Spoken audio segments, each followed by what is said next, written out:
Hello, Blue Devils. It is great to be back at Duke, and it's an honor to stand before you both as your commencement speaker and a graduate. I earned my degree from the Fuqua School in 1988. In preparing for this speech, I reached out to one of my favorite professors from back then. Bob Reinheimer taught this great course in management communications, which included sharpening your public speaking skills. We hadn't spoken for decades, so I was thrilled when he told me he remembered a particularly gifted public speaker who took his class in the 1980s. With a bright mind and a charming personality. He said he knew way back then this person was destined for greatness. You can imagine how this made me feel. Professor Reinheimer had an eye for talent. And if I do say so myself, I think his instincts were right. Melinda Gates has really made her mark in the world.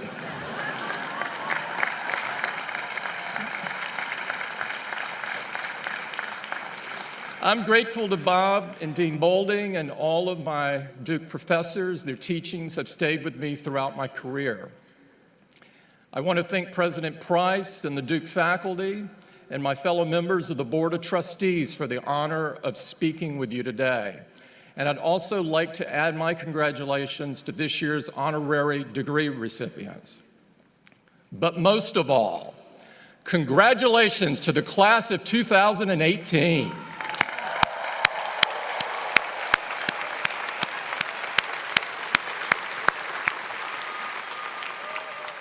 Now, no graduate gets to this moment alone. I want to acknowledge your parents and grandparents and friends that are here cheering you on, just as they have every step of the way. Let's give them our thanks.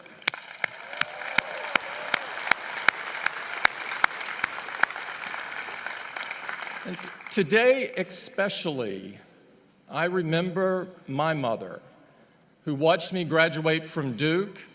I wouldn't have been there that day or made it here today without her support. Let's give our special thanks to all of the mothers here today on Mother's Day.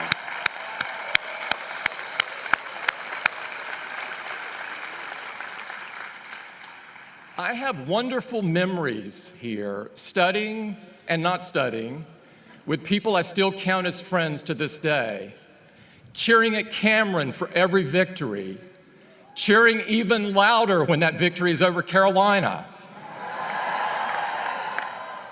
Look back over your shoulder fondly and say goodbye to Act 1 of your life, and then quickly look forward. Act 2 begins today. It's your turn to reach out and take the baton. You enter the world at a time of great challenge. Our country is deeply divided, and too many Americans refuse to hear any opinion that differs from their own. Our planet is warming with devastating consequences, and there's some that even deny it's even happening. Our schools and communities suffer from deep inequality. We fail to guarantee every student the right to a good education. And yet, we are not powerless in the face of these problems. You are not powerless to fix them. No generation has ever had more power than yours, and no generation has a chance to change things faster than yours can. The pace at which progress is possible has accelerated dramatically. Aided by technology, every individual has the tools, potential, and reach to build a better world. That makes this the best time in history to be alive. Whatever you choose to do with your life, wherever your passion takes you, I urge you to take the power you have been given and use it for good. Aspire to leave this world better than you found it. I didn't always see life as clearly as I do today. But I've learned the greatest challenge of life is knowing when to break with conventional wisdom. Don't just accept the world you inherit today. Don't just accept the status quo. No big challenge has ever been solved and no lasting improvement has ever been achieved unless people dare to try something different, dare to think different. I was lucky to learn from someone who believed this deeply, someone who knew that changing the world starts with following a vision, not a path. He was my friend and mentor, Steve Jobs.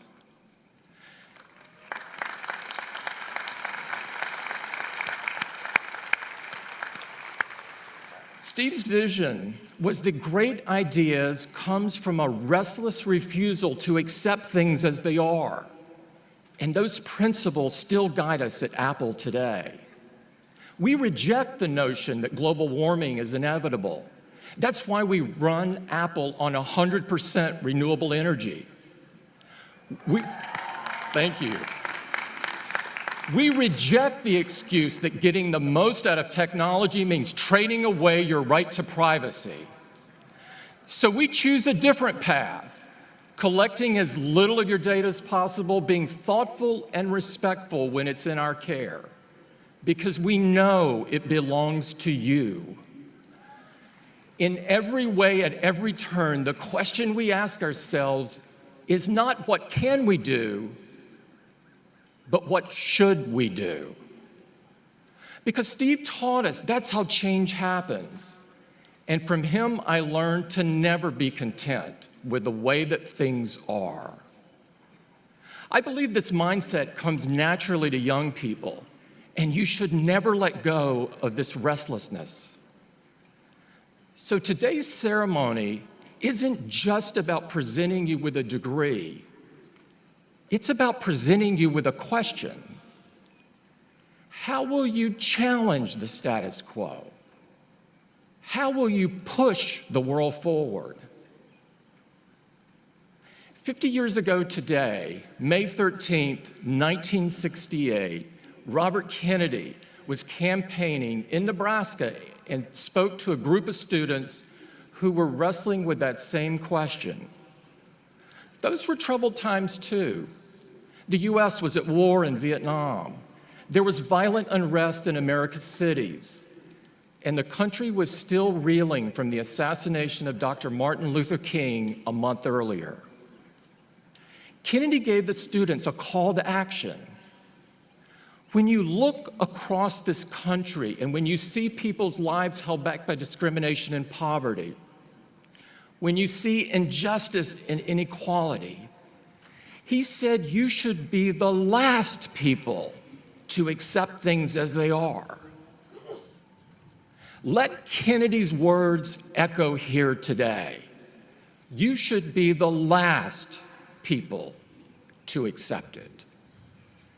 Whatever path you've chosen, be it medicine or business, engineering or the humanities, whatever drives your passion, be the last to accept the notion that the world you inherit cannot be improved.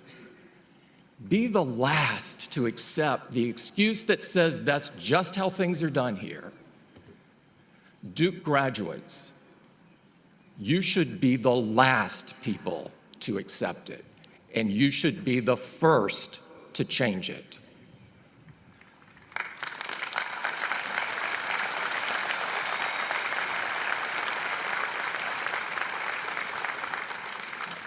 The world-class education you've received, that you've worked so hard for, gives you opportunities that few people have. You are uniquely qualified and therefore uniquely responsible to build a better way forward. That won't be easy. It will require great courage. But that courage will not only help you live your life to the fullest, it will empower you to transform the lives of others. Last month, I was in Birmingham to mark the 50th anniversary of Dr. King's assassination. And I had the incredible privilege of spending time with women and men who marched and worked alongside him. Many of them were younger at the time than you are now. They told me when they defied their parents and joined the sit-ins and the boycotts, when they faced the police dogs and the fire hoses, they were risking everything they had, becoming foot soldiers for justice without a second thought. Because they knew that change had to come, because they believed so deeply in the cause of justice, because they knew even all the adversity that they had faced, they had the chance to build something better for the next generation. We can all learn from their example. If you hope to change the world, you must find your fearlessness. Now, if you're anything like I was on graduation day, maybe you're not feeling so fearless. Maybe you're thinking about the job you hope to get, or wondering where you're going to live, or how to repay that student loan. These, I know, are real concerns. I had them too. But don't let those worries stop you from making a difference. Fearlessness means taking the first step even if you don't know where it will take you. It means being driven by a higher purpose rather than by applause. It means knowing that you reveal your character when you stand apart more than when you stand with the crowd. If you step up without fear of failure, if you talk and listen to each other without fear of rejection, if you act with decency and kindness, even when no one is looking, even if it seems small or inconsequential, trust me, the rest will fall into place. More importantly, you'll be able to tackle the big things when they come your way. It's in those truly trying moments that the fearless inspire us. Fearless, like the students of Parkland, Florida, who refuse to be silent about the epidemic of gun violence and have rallied millions to their cause.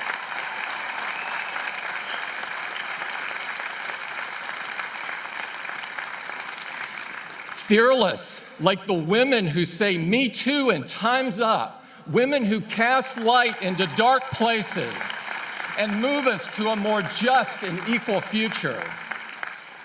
Fearless, like those who fight for the rights of immigrants, who understand that our only hopeful future is one that embraces all who want to contribute.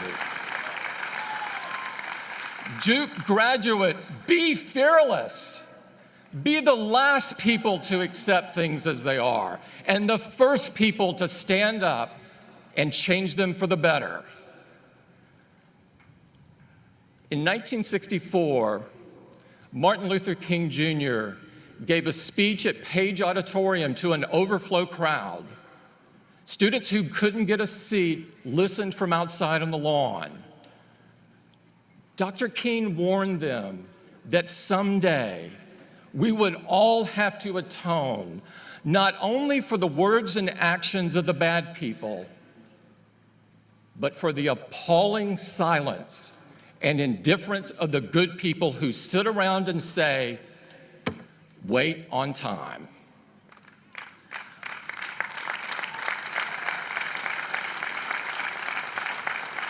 Martin Luther King stood right here at Duke and said, "The time is always right to do right." For you graduates, that time is now. It will always be now. It's time to add your brick to the path of progress. It's time for all of us to move forward. And it's time for you to lead the way.